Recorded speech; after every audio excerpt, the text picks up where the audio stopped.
po ba tayo mag-aral ng salita ng Diyos? Amen. Kung handa na po tayo, sabay-sabay na tayong magdeklara ng deklarasyon ng pagpapala. In 3, 2, 1, go! In Jesus, I am super blessed. I am Macarius. Say it every day. Amen, mga kapatid? Totoo ba na sinasabi mo yan? Ikaw ay super blessed? Amen. Pag sinasabi mo yan, it is a declaration of faith in your spirit, soul, and body. Kaya kahit hindi mo pa man nakikita sa iyong katawan ang mga pagpapala, ito ay tanggap na sa iyong spirito, and all the promises of God are yes in Jesus Christ. Amen po? Kaya napakaganda po na nangangako ang Diyos sa atin ng magandang buhay. All we have to do is claim it and declare it in Jesus' name. Amen? Amen. So let's move on with our topic. Ano po yung ating series? It is entitled, Charis. Sabihin nga ulit natin, Charis.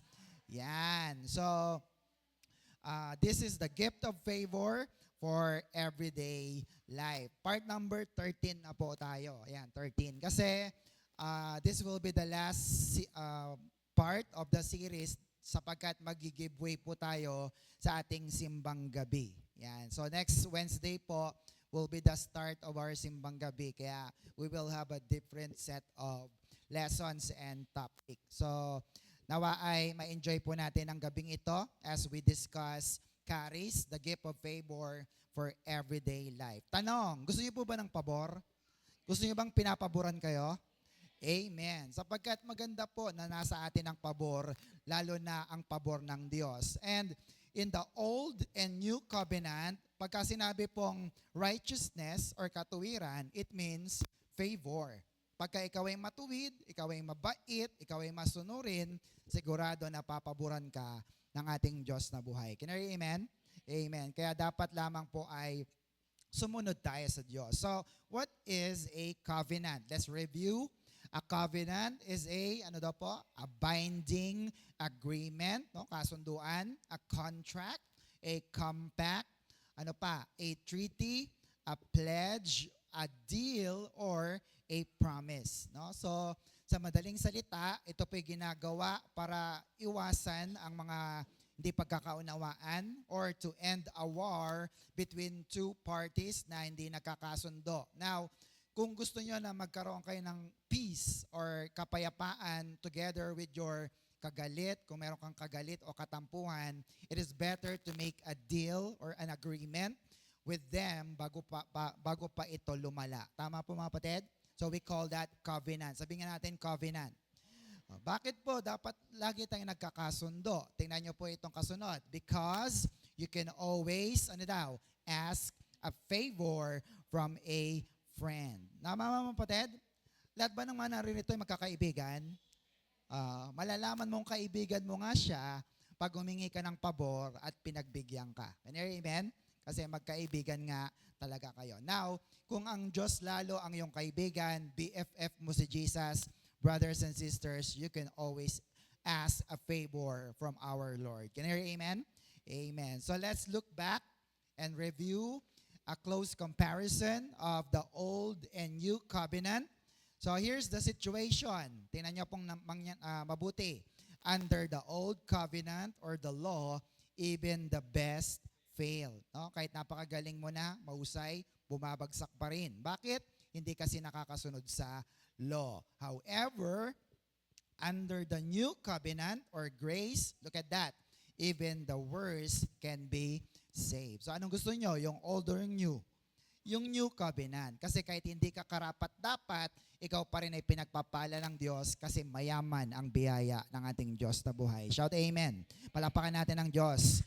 So let's move on and review again what makes the new covenant or grace a better covenant. So ano nga po bang dahilan? Bakit better ito? Number 1, tapos na tayo dyan, seeing the better picture. Maliwanag na po ba yung mga utos ng Diyos?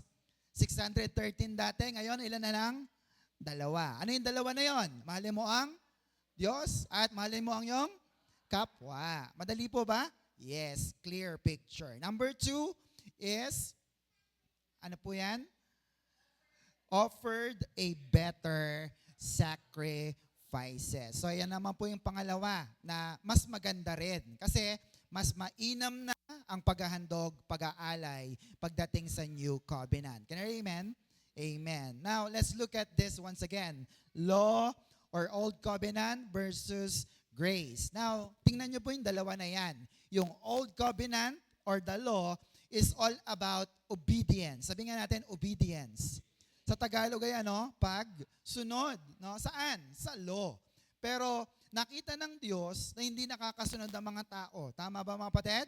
Kaya buti na lamang po, praise the Lord, napakabuti ng Diyos kasi si Lord nang nag-adjust sa atin. Ibinigay niya ang New Covenant grace. Ayan. Sa next po, sabi dyan, God verified that the Old Covenant is what? Faulty. So He is determined to start a new covenant through the cross of Christ. No? Kaya buti na lamang, nasa na tayo? Old or New Covenant? New Covenant. It is the grace. We are saved by grace. Tama mga kapatid?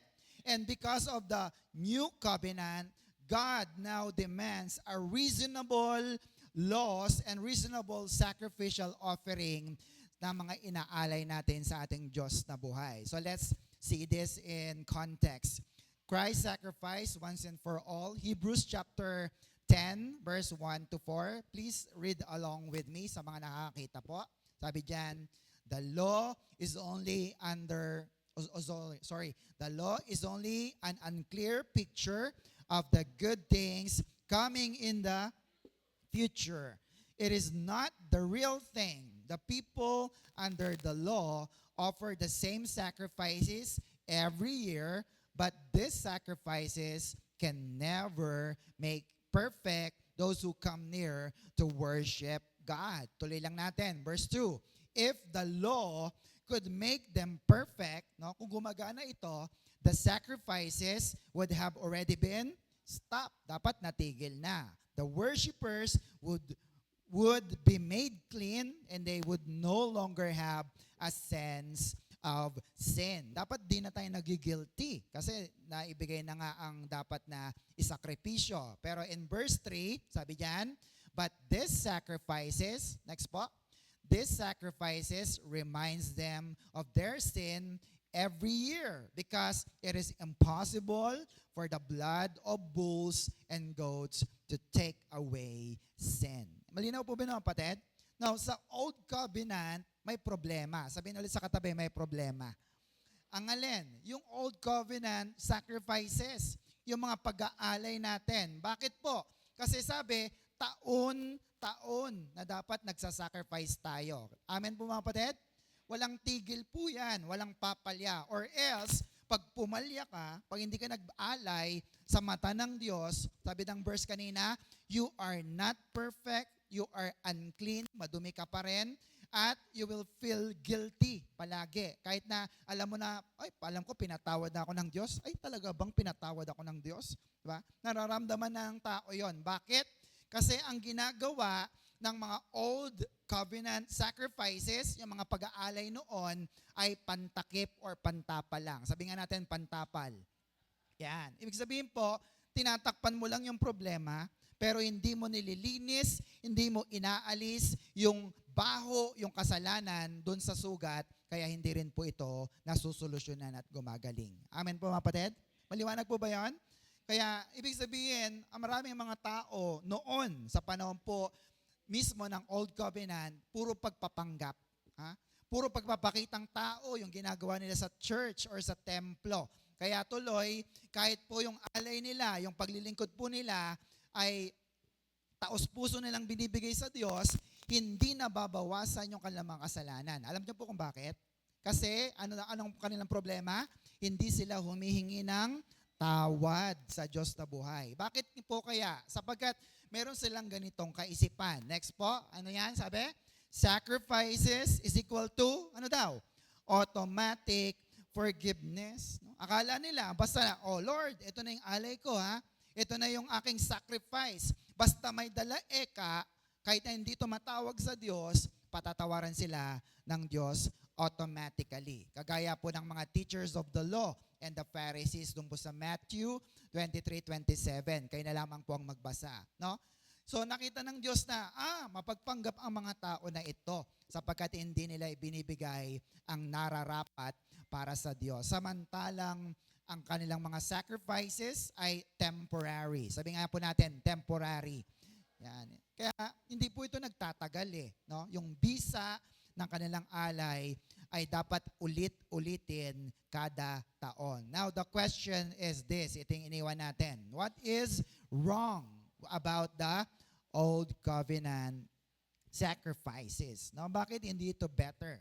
Bakit yung Old Covenant ay hindi maganda pagdating po sa pagsasacrifice or pag-aalay? Because, ito po yung sagot natin, there are 7, sabi nga natin 7, annual feast of the Old Covenant. So, mantakin po ninyo sa 7 na ito, dapat lagi kang may dalang alay. No? Hindi ka pwedeng pumalya dyan kada taon. So, ibig sabihin po, 7 beses at taon-taon ginagawa po ito. Silipin natin kung ano yung mga inaalay kada taon. The first feast is, number 1, Passover. Sabi nga natin, Passover.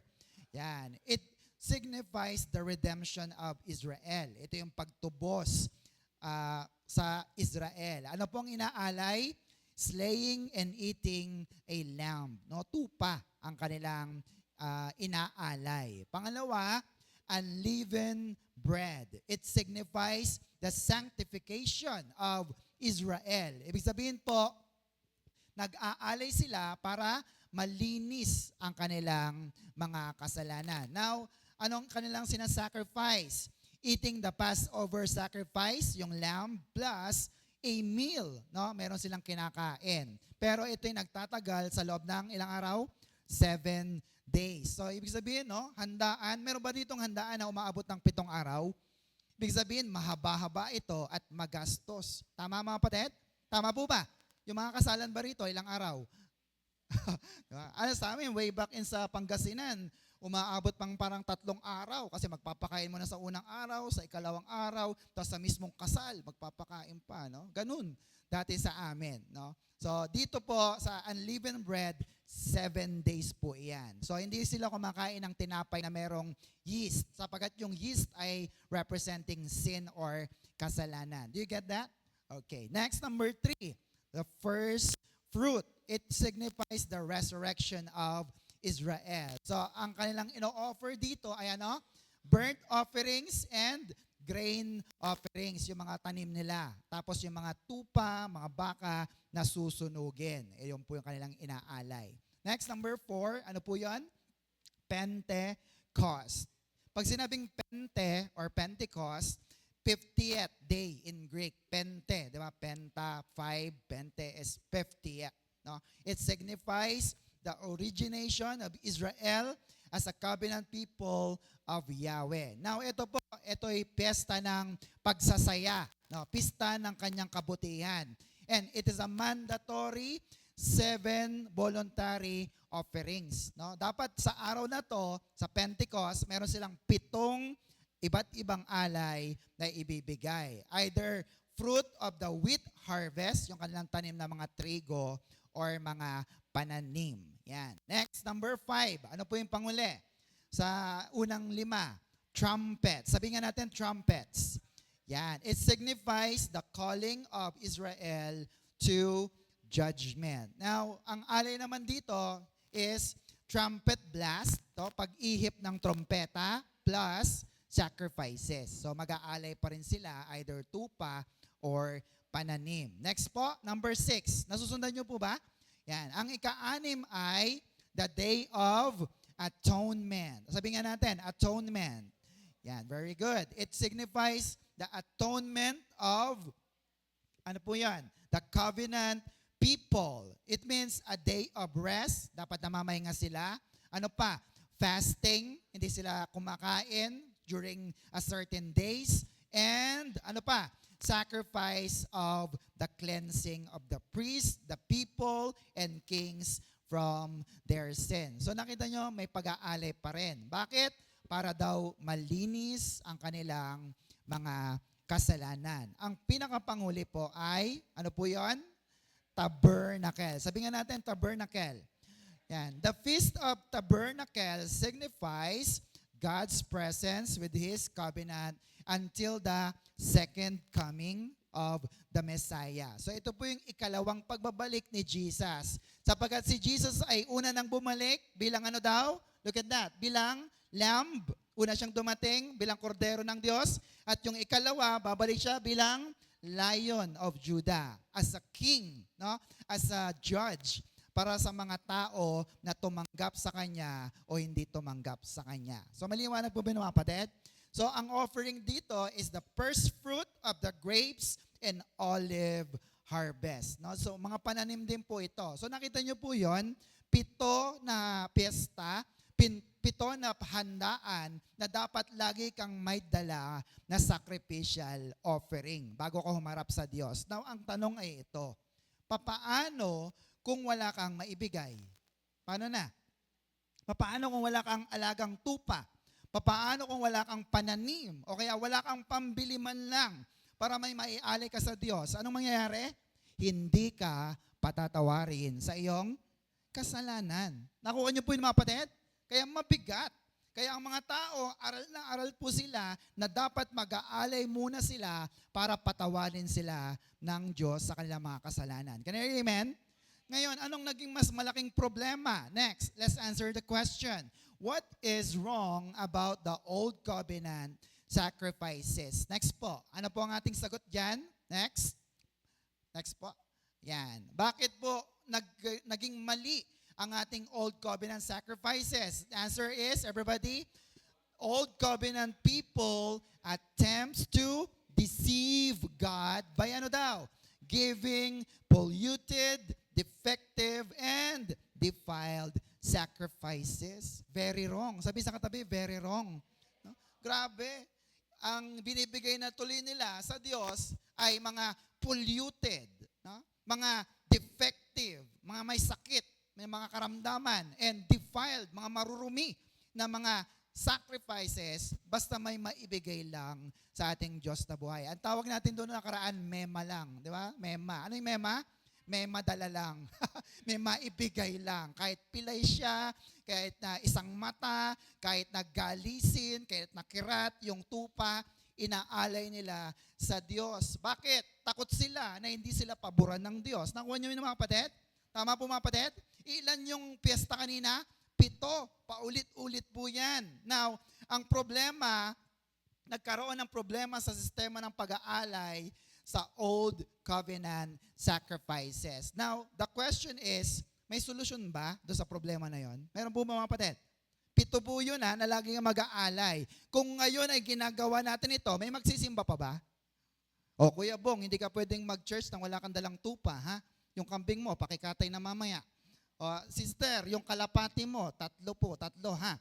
Wag 2, 3. Yung inyong pananim na mga trigo, o sino dyan? Mamaya magdala na rin po kayo kasi binigay papatawarin ng Diyos. Nakuha niyo mga kapatid? 7 beses kada taon paulit-ulit. So anong problema? Walang nadadala ang mga tao. Tama mga kapatid? So let's see again the chart. Look at this. What makes the new covenant? Ito na. Ano naman ang ikinaganda ng new covenant sacrifice? What makes it better? No? Tingnan niyo po yung word new covenant sacrifice. Sabi nga natin sacrifice. Hindi sacrifices na marami, singular lang po siya. Isa lang. No? What makes the new covenant sacrifice better? Silipin ulit natin yung chart natin. Let's look at the 7 annual feast of the old covenant. So sabi ko kanina, dapat may dala kang sacrifice or alay bago ka humarap sa Diyos na buhay. Now, take note of this. Tingnan niyo po ulit. Next po. Yung pong ulit number 1, yung Passover, it signifies the redemption of Christ. Now, ano po ang ibig sabihin nito? Yung unang 1 hanggang 5, natupad na po yan ni Jesus. Yung number 6 tsaka 7, hindi pa po yan nangyayari kasi hindi pa po bumabalik muli si Jesus. Maliwanag po ba yun mga kapatid? Amen? Amen. So, silipin natin kung ano yung mga nagawa na ni Jesus. Next po. The Passover, ano pong ginawa ni Jesus? nangyari po kay Jesus ay, next po, the death of Christ. Natupad po ba? Namatay na po ba si Kristo? Nakikita nyo pa ba siya sa krus? Wala na. Tama ang kapatid? So, ibig sabihin, fulfilled, natupad na ni Jesus, kaya sabihin sa katabi, hindi ka na magdadala. Yan. Sa kabila naman, hindi ka na magdadala ng alay. Kasi si Jesus na. Tama mga kapatid? So, check na yung Passover. Next, pangalawa, unleavened bread. Ano naman ang ginawa ni Jesus dyan? Everybody? Time between the death of Christ on the cross and His resurrection. So ito po yung namatay si Jesus hanggang siya'y muling mabuhay, kaya hindi ka na rin magdadala ng sacrifice. Amen mga kapatid? Namatay ba si Jesus?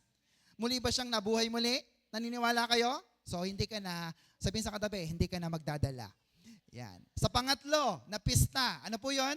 First fruit or resurrection of Israel. Anong nangyayari kay Jesus Christ?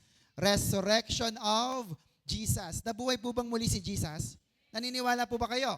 Dahil pag hindi siya nabuhay, walang kwenta ang ating pagtitipon at ang ating kaligtasan. Can you amen? So, hindi ka na ulit magdadala. Okay po ba sa inyo yan? Alright. Number 4. Ano po yon? Pentecost. So, ano pong ginawa ni Jesus dyan? The promise of pouring out of the Holy Spirit. Saan? Sa mga mananampalataya. Naranasan nyo na ba ang Holy Spirit? Amen mga kapatid? Yung tipong ayokong mag-church eh. Pero sabi ng Holy Spirit, church ka na. Pagpapalain kita. Amen mga kapatid? Kaya ayokong magsimba eh. Mag-church ka na. Ako bahala sa problema mo. Tama mga kapatid? Na kung hindi mo nararamdaman yon, eh baka hindi ka pa nga born again. Kasi ang kinakausap na ng Holy Spirit ay ang yung born again Spirit. Now, ibinigay na ba ni Jesus ang kanyang Holy Spirit? Yes. Kaya hindi ka na, sabi sa katabi, hindi ka na magdadala. Yan. Mahirap yung walang kausap ha. Sabi mo sa katabi mo, hindi ka na magdadala. O, masaya ba kayo doon? Okay. Next po, trumpet. No? Ano po ito? Ibig sabihin, the proclamation of the gospel. Ito po yung ginawa na ng mga fivefold ministry, yung mga alagad, yung mga apostol, mga propeta, mga evangelista, pastor, at mga guro. May mga nangangaral na po ba ng mabuting balita? Amen? So, ibig sabihin, check, natupad na po ito sa panahon ni Jesus. So, hindi ka na ulit magdadala. Tama mga kapatid? Next, number 6. Ano po ang ginawa ni Jesus dyan? Ito po yung Day of Atonement not yet fulfilled. Bakit? Ito po kasi yung araw na hahatulan yung mga tumanggap at hindi tumanggap kay Jesus. Tama mga kapatid? Kaya swerte mo, super blessed ka. Bakit? Kasi nandito ka ngayon sa loob ng church, ibig sabihin, may chance ka na tanggapin ang ating Panginoon para sumama ka sa langit. Pumalakpak nga po ang lahat ng tumanggap kay Kristo. So pagdating ni Jesus Christ sa second coming, tayo po ay dadagitin na lang papunta sa langit. Do you believe that mga kapatid? Amen. And finally, yung number 7, the tabernacle, ano po yon? The day of resurrection plus, ano daw? Glorified body. Nanino? Tayong mga mananampalataya. Kaya itong katawan mo na to, huwag mo masyadong mahalin yan. Huwag mo masyadong spoilin yan. Sinabi ng katawan mo, mas masarap matulog. Sabi mo sa kanya, hindi, tumayo ka, magcha-church tayo. Tama kapatid? Kasi ang katawan na ito ay ano? Papalitan ng glorified body. Ito yung katawan na hindi nasisira. Ito yung katawan na panglangit. Sinong gusto ng katawang panglangit? Pumalakpak sa ating Diyos na buhay. Naniniwala pa kayong papalitan ng katawan natin? One test, isa pong pagsubok dyan ay kapag, di ba, tumataas tayo ng level, anong nangyayari sa atin? Halimbawa, sumakay ka sa eroplano. Sino nakasakay sa eroplano? Ang mga tao ay bingi. Ibig sabihin, ang katawan na ito hindi suited para sa mga matataas na lugar. Kaya papalitan ito ng glorified body. Do you get that mga kapatid? Now, anong ginawa ni Jesus dyan? Pagbalik niya, ibibigyan niya tayo ng glorified body. Can you amen? Now, the good news is, hindi ka na magdadala. Hindi ka na magbibigay ng mga alay or sacrifices. Masaya po ba kayo doon mga kapatid? Ilan ulit yung pista? 7. Ilan ang dadalhin ng mga alay? 7 din. No? Pero sa panahon ni Kristo, brothers and sisters, hindi ka na magdadala ng anumang alay sa Diyos na buhay. Bakit po kaya? Alam niyo po kung bakit? Do you want the good news? John chapter 1 verse 29. Tingnan niyo po ito. The next day, John saw Jesus. Sino nakita ni John? Si Jesus. Coming toward him, John said, ano sabi ni John? Look at the Lamb of God who takes away the sin of the world. Nakita nyo? Si Jesus mismo ang kordero, ang alay para alisin ang kasalanan ng sanglibutan. Can you amen? Amen po? Kaya buti na lang, dumating na ba si Jesus? Yes, inalis na niya ang lahat ng kasalanan ng tumanggap kay Kristo. Shout amen. Palapakan natin ang Diyos na buhay. Are you happy with that?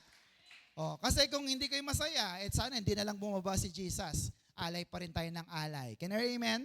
Let's look one more verses about this to have a foundation. Ephesians 5 verse 2. Ano pong sabi dyan? Everybody, pakibasa nga po. Live a life of love just as Christ loved us and gave Himself for us as what? A sweet smelling offering and amen. Sabi, mabangong, samyong, handog na ano? Smelling offering and sacrifice. Kanino? Sa ating Diyos na buhay. At ito'y ginawa ni Jesus. Tama mga kapatid?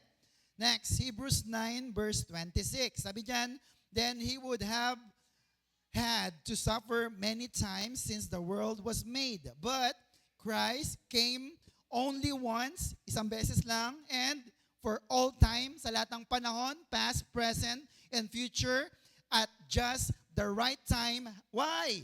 To take away all sin. Paano? By sacrificing Himself. Namatay ba si Kristo para sa ating kasalanan? So wala na ang ating mga kasalanan. Malinis na tayo sa Diyos na buhay. Amen? Hebrews 10 verse 10. Next. Because Jesus Christ did what God wanted Him to do, we are all, purified from sin by the offering that He made by His own body once and for all. No? Binigay niya ang kanyang katawan para tubusin, linisin tayo sa lahat ng ating mga sala. Once and for all. Minsana na lang. Sabi sa katabi, minsana na lang. Pag sinabi bang minsanang ulitin pa, di na. Minsan na lang po yan. Finally, dalawa pa. Hebrews 10 verse 5, sabi dyan, so when Christ came, dumating na ba si Jesus? When Christ came into the world, He said, you, si God, do not want sacrifices and offerings. Ayaw ng Diyos yung mga inaalay natin na mga sacrifice. But, look at that, you have prepared a body for me. Yung katawan ni Kristo, yung kanyang anyong tao. Bakit? You do not ask for burnt offering and offerings to take away sin. Bakit? Sapagat yung mga offerings na ito ay temporary. Sabi nga natin temporary. Yung epekto niya, yung visa niya. Then magbibigay ka ngayon, yet next year, magbibigay ka ulit 7 beses kada taon. Nakakasawa po yun at nakakapagod. Can you amen? Amen po mga kapatid? Kailan kayo huling nagbigay ng bigas sa church? Meron ba? Naulit na ba kada taon? Diba? Lord, parang ang bigat naman. Diba? Kami nga walang makain eh. Buti na lamang dumating na si Kristo, hindi ka na magbibigay. Sabi nila sa katabi, hindi ka na magbibigay. Kaya sa Puto Festival natin, kahit wala kang dala, umaten ka. Kahit wala kang dala. Amen mga kapatid?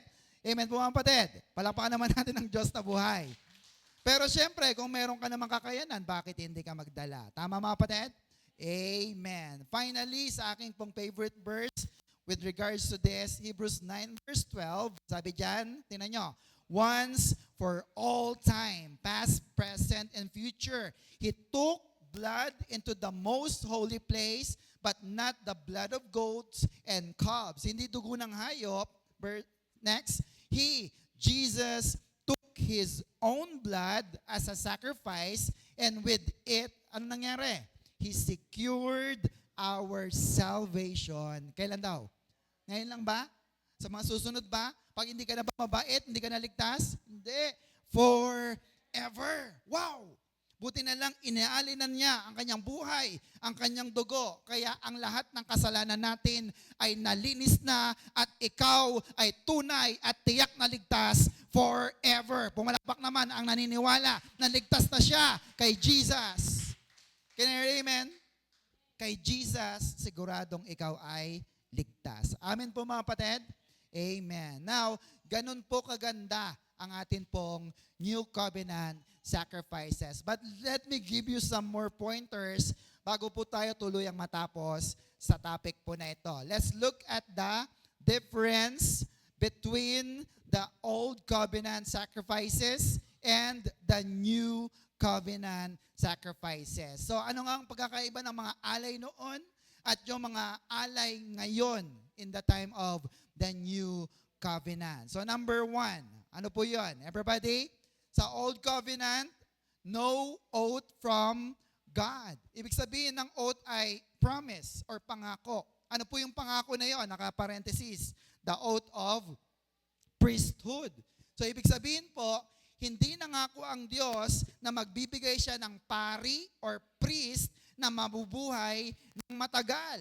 Sapagkat yung mga Levita noon ay namatay na, kaya wala na nag-aali ng mga sakripisyo. Anong ibig sabihin? Walang assurance na tatanggap sila ng pabor pag walang pari na mag-aalay ng mga sakripisyo. Do you get that, mga kapatid? Amen po ba, mga kapatid? So, pangit yung Old Covenant. Bakit? Walang promise of oath or from God. Now, ano po yung sa New Covenant? Ano yung nakalagay? Given with an oath from God. So, ibig sabihin nito, may pangako yung New Covenant. Kaya ito ay secure, irrevocable, no cancellation, no withdrawal. Hindi mo na ito babawiin pa. Hindi sinabi ng Diyos brother, dahil mabait ka ngayon, ligtas ka. Ay, nagkasala ka, hindi ka na ulit ligtas. Hindi ganon. Pag sinabi ng Diyos na ligtas ka na, sapagkat may pangako. Can you hear amen? Let's read it. Sino ang nangako? Hebrews 7, verse 22. Everybody, sa mga nakakita, because of this oath, ano po yon? The oath of priesthood, Jesus has become the guarantee of a better covenant. Sinong gumaranti ha? Sino po? Very good. Thank you po. Si Jesus. Can I hear amen? So sinabi ng Panginoon na si Jesus ang ating magiging punong pari. Siya ang nag-aalay ng mga alay natin. Kaya tiyak na garantisado tayo ay ligtas. Can I hear amen? Amen. Next, number 2. Ano po yon? Next. So, by definition kanina, ano po yung mga alay? Temporary sacrifices. Ibig sabihin, hindi nagtatagal. Can I hear amen? Amen po mga kapatid. So, ibig sabihin, pag temporary, lagi mong papalitan. On the other hand, the New Covenant is what? Permanent sacrifices. Bakit po? Si Jesus mismo ang ating punong pari, and because of that, Jesus lives forever. Buhay na buhay po ba si Jesus? At siya ay nabubuhay magpakailanman. Kaya ibig sabihin, sigurado ka na mayroon laging mag-aalay sa harap ng Diyos para ikaw ay patawarin sa iyong mga kasalanan. Kaya amen? Wow, napakaganda nun. And number 3, ano po yon? Ito yung magandang pag-usapan. Sa Old Covenant, ano pong sabi? Must give your whole tithes and offering. Ilan daw pong bibigay na ikapo? Buong buo. Sabi nga natin, whole tithe. Yan, buong buo. Tama mga kapatid? Amen po ba mga kapatid? Amen. Which talks about curses and disobedience and blessings. If you obey, meron kang blessing. Pag nag-disobey ka, meron kang sumpa or curses. Kaya, in the Old Covenant, hindi ka dapat papalya. Hindi ka dapat kulang-kulang kung magbigay. Hindi pwedeng magbigay ka ng 99.9. Ilan ba dapat? Ang tithes? 10%. Pag 99.9, kulang at kapos. Hindi rin naman pwedeng 10.5 kasi sobra naman po ito. Tama mga kapatid? Dapat ang requirement ay 10%. Or if you don't meet the requirement, you don't get the blessing. Amen mga kapatid? Amen po? Kaya tingnan nyo, yung Old Covenant, pag nagtatights ka, tinatakal. Sabihin sa katabi, tinatakal. Yung binibigay mo sa Lord, para bang sa ulam. Di ba? Pag ang ulam, Pag binigyan ka ng ulam na titakal, okay pa sa'yo? Parang wala bang buffet? Diba? Kanin, pag binigay sa'yo, tubig, pag tinatakal, diba? Painom nga, ito sa'yo, 2 patak. Okay pa sa inyo yun? Hindi. Kaya pag nagbibigay ka sa Diyos ng ditakal o ng tira-tira, hindi maganda po yun para sa Diyos. Can I amen? Paano kaya kung ang Diyos magbigay sa iyo ng hangin na ditakal? Anak, nagsimba ka? 10 hinga. 1, 2, 3. Tama mga kapatid? Kaya ayaw ng Diyos ng ditakal. Sabihin sa katabi, ayaw ng Diyos ng tinatakal na pagbibigay. Tama mga kapatid? Dapat ang para sa atin ay generous. Sabi mo nga generous. Yan. Yun yung nasa kabila. The new covenant. So dito, they give, cheerfully. Masaya ba kayo pag nagbibigay?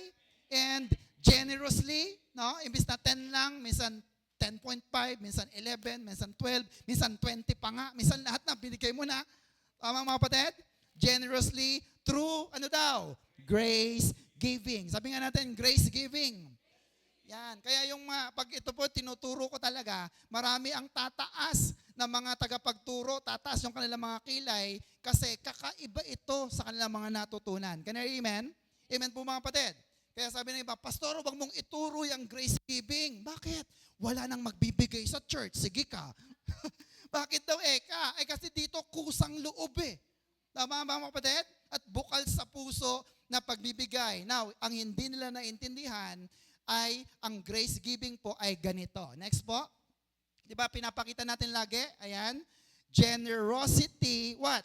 Exceeds tithing. No? Hindi nila nakita yon. Na kapag itinuro mo ang grace giving, mas hinihigitan mo pa nga yung ikapo na dapat ay para sa Diyos kasi iniligtas ka ng Diyos, pinayaman ka ng Diyos, pinagandan ng Diyos ang buhay mo. Ano pa nga man ang ibibigay mo, kundi ito'y pagbabalik ng papuri sa Diyos na buhay. Can I amen? Amen po mga kapatid? Kayo ba, pag nagbibigay sa Diyos, Lord, 100, 1,000, tinakal na. Andiyan po ba yung kapatid? Samantalang pag alam mong, Lord, salamat, niligtas mo ako. No? Yung negosyo ko, hindi na naman kumita, pero may pera pa kami. Yung aking mga anak ay nagsipagtapos na. Yung pa namang 100 ay napakahirap ibigay sa Diyos. Can you hear amen? So, anong ibig sabihin? Generosity exceeds tithing. Sabi sa katabi, sobra pa! Sa 10% ang binibigay namin. Can you hear amen? One of the example in the New Covenant, yung widow, yung babaeng balo, nakita niya, ang dami nang naguhulog, mga andadaming binibigay. Sa kanya ilan daw? 2 kusing ba yun? No? Ang ibibigay niya lang. Pero sabi ni Jesus, alika yung mga alagad. Sinong nagbigay? Yung mga pariseyo na kalansing ng kalansing o itong 2 ang ibinigay na kusing? Sinong sinabi ni Lord na mas maraming binigay? Yung babae. Bakit? Yun na lang ang pera niya. Pero ibinigay pa rin niya sa Diyos. We call that generosity. Shout amen. Palapakan natin ang Diyos na buhay. Yung isa pa, yung alabaster jar, yung babae na binasag niya yung pabango sa paa ni Jesus, tapos pinunasan niya ng buhok.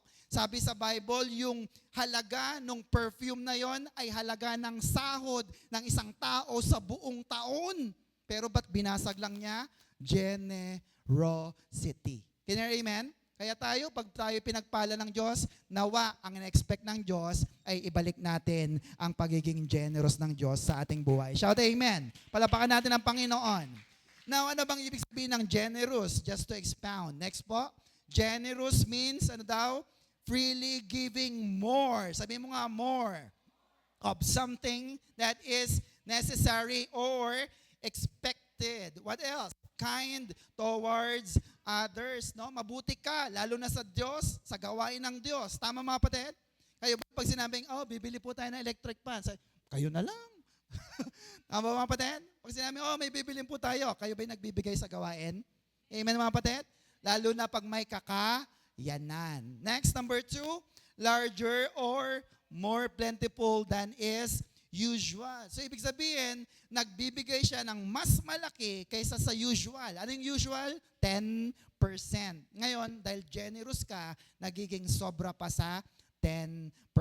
Now, anong ibig sabihin po nito? Ang Old Testament giving, ang New Testament giving, parehas lang po ang prinsipyo, pero magkaiba lang ang practices ng pagbibigay. Can you amen? Amen po mga kapatid? So ano ang principle ng dalawang ito, ng Old and New Covenant giving? Giving. Sabi nga natin, giving. Nagbibigay tayo sa Diyos na buhay. Tama mga kapatid? Kasi yung iba sabi, no, huwag may turo yung grace giving. Bakit? Tutol na tutol sila. Bakit ayaw nila? Now, tanongin mo, bakit ayaw mo bang grace giving? Bakit? Nagbibigay ka ba? Sabi niya, hindi. O, gusto mo lang pala ng argumento, ng diskusyon, kaya ka tumututol. Pero ang totoo, wala sa puso mo ang magbigay sa Diyos. Can you amen? Amen mga kapatid? Kaya dapat in the grace giving, tayo dapat ay nagbibigay ng bukal sa ating puso. Shout amen. Pumalakpak po ang masaya na nagbibigay sa Panginoon. Are you still with me mga kapatid?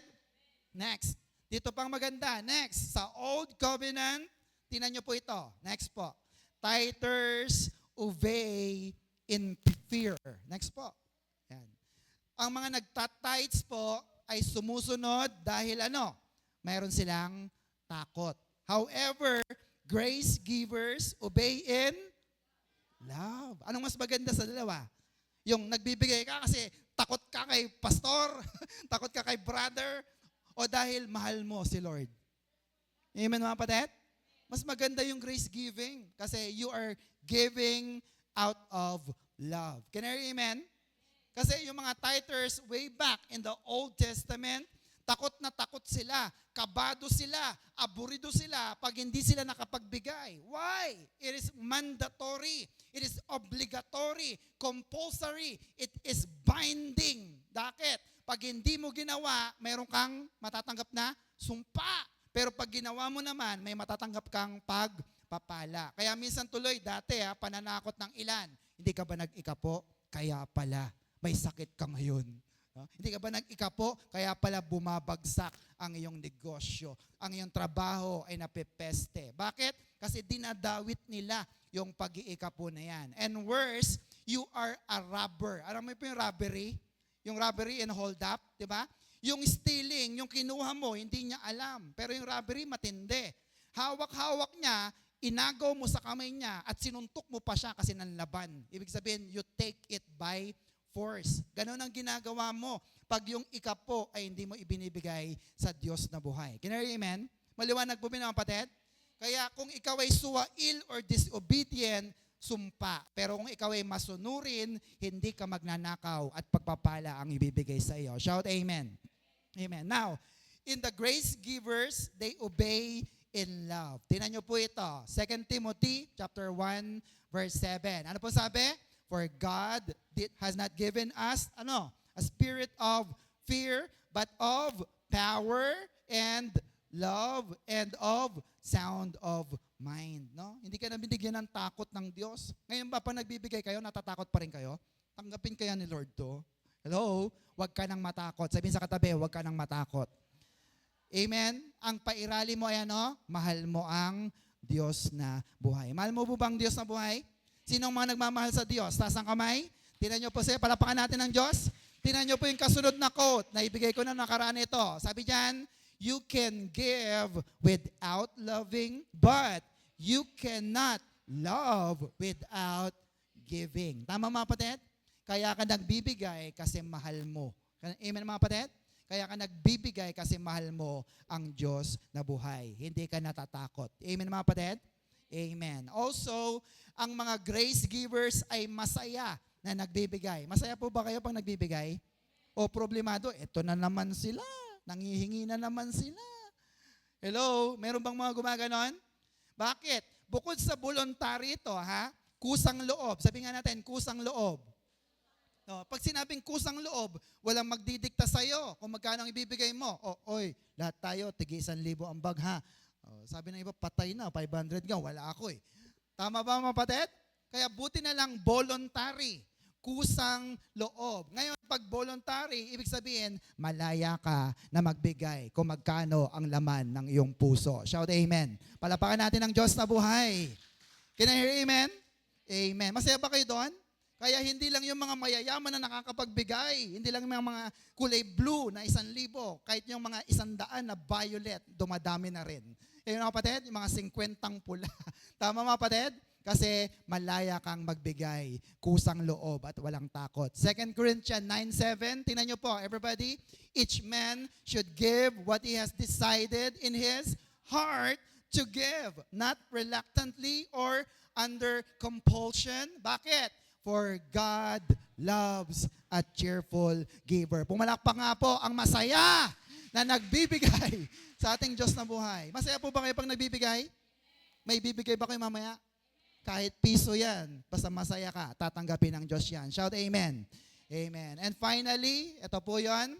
Under the new covenant, givers are equal. Patas po na nagbibigay. Now, ang tanong ay, Pastor, bakit naging patas po ang Diyos sa lahat ng mga nagbibigay? Bakit po kaya? Sapagkat yung mga mayroon po ay nagbibigay ng marami, pero yung mga walang-wala naman ay nagbibigay ng kaunti lamang. Can you hear amen? Amen po ba mga kapatid? Now, bakit patas ang Diyos? Dapat maging patas ang Diyos kasi po, baka naman yung iba na meron naman talaga, nagiging makunat lang at ayaw magbigay sa Diyos. Pero, syempre, ang ibabalik ng Diyos sa iyo ay kakaunti rin. Tama ba mga kapatid? Tama po ba mga kapatid? Tingnan nyo po yan. 2 Corinthians 9 verse 6. Malapit na po tayo.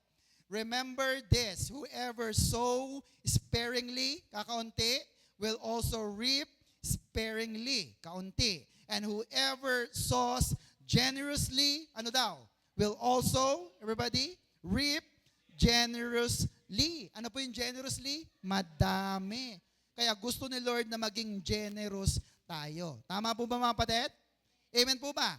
Now, sabi, bakit patas ang Diyos sa lahat? Kasi, pwede kang magbigay ng malaki at ang balik naman ay malaki rin. Pwede ka rin magbigay ng maliit, kaunti, at ang balik ay maliit at kakaunti. Ang ibig sabihin nun, patas. Sabihin sa katabi, patas.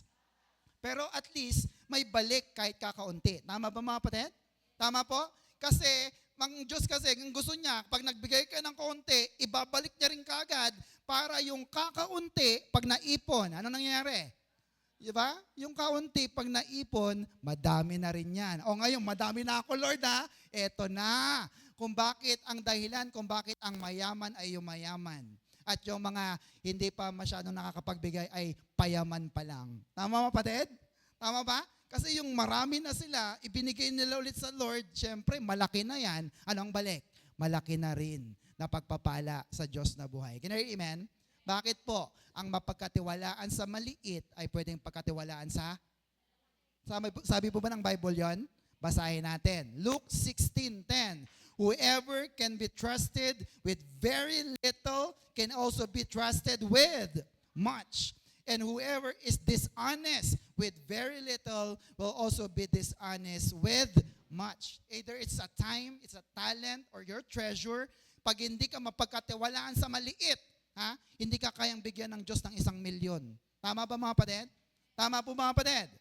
Yan. So ang principle nito ay pareho tayong nagbibigay. Maliit man o malaki, mayaman ka man o mahirap, tinatanggap ng Diyos yan kasi hindi tinitingnan ng Diyos ang laki ng iyong binibigay o liit ng iyong binibigay. Ang tinitingnan ng Diyos ay ang kondisyon ng iyong puso na nagmamahal sa Kanya. Shout amen. Palapakan natin ang ating Diyos na buhay. Can you hear amen? Nakuha nyo na yung sekreto, ba't yung mayaman, yung mga kakaunting nagbibigay?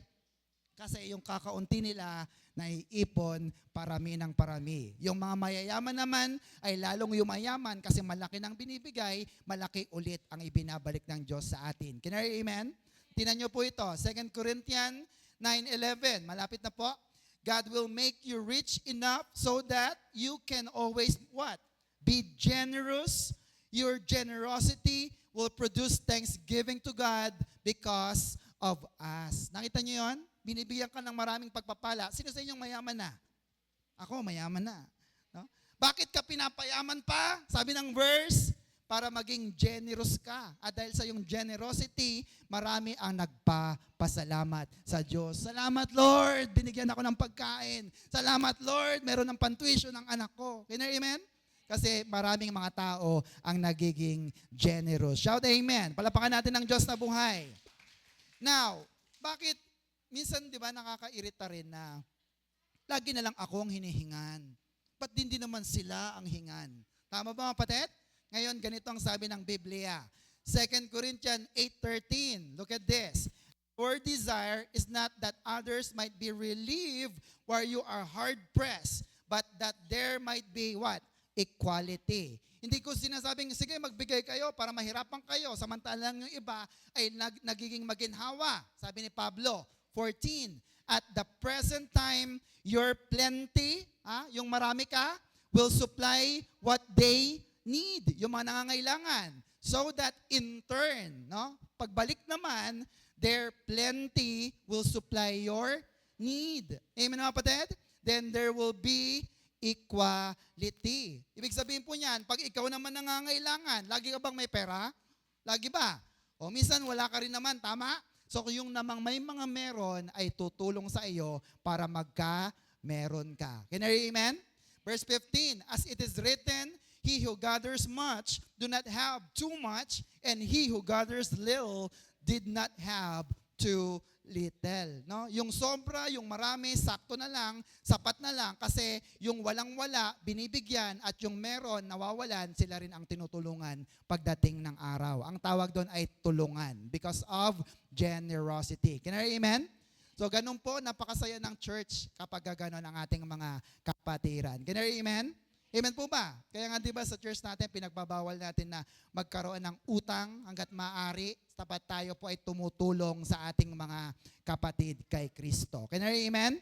Amen. Finally, at panghuli, lastly, number 4, under the old covenant, ang pinag-uusapan natin dito ay ano? Curses and blessings na mababasa sa Malakay 3, verse 9 to 10. Kayo na lang po magbasa. Ayoko na pong basahin yung mga sumpa na yan. No? So, sa number 4 naman ng New Covenant, ano po yon? No more curses, only blessing. Wow! Gusto po ba yon? Yung Old Covenant, may sumpa pa, may blessing din. Pero sa New Covenant, wala nang sumpa. Puro pagpapala. Basahin natin. Tayo, palapakan natin ang Diyos. Galatians 3, last 2 verses, promise. Galatians 3, 13 to 14. Everybody, Christ took away the curse of the law and put it, that curse of the law, put on us.